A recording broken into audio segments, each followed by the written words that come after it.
Kidlat News Updates. Mga balita ngayon, kaso isasampa laban sa NPA recruiters ng mga menor de edad sa Sultan Kudarat ayon sa Westmincom. Pagsunog ng 9.48 billion pesos na halaga ng iligal na droga sa Capas, Tarlac, sinaksihan ni PBBM. 31 OFWs ligtas, deployment sa Israel at Iran suspendido dahil sa krisis sa gitnang silangan. Ako po si Cesar Sorian para ihatid ang mga nangungunang balita sa buong kapuluan.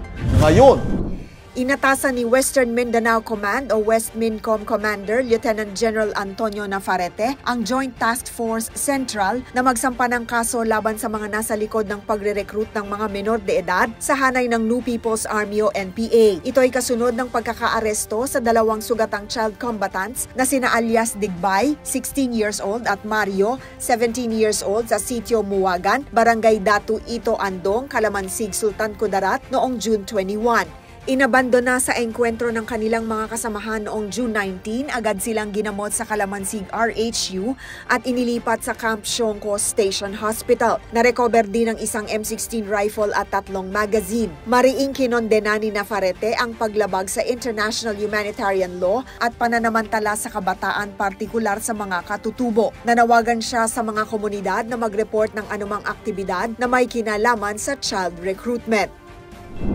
Bilang bahagi ng pinaigting na kampanya laban sa iligal na droga, pinangunahan ni Pangulong Ferdinand Marcos Jr.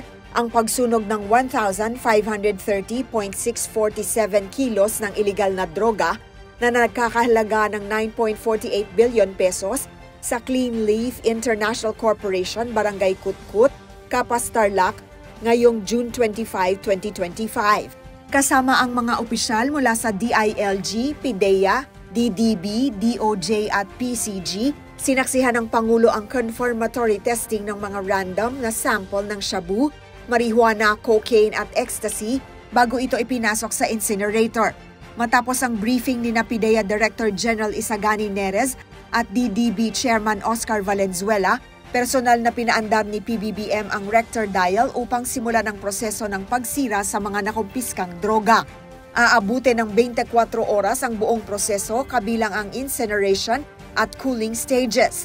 Mayroon ring final confirmatory test ang PIDEA upang tiyakin ang ganap na pagwasak ng mga ipinagbabawal na gamot.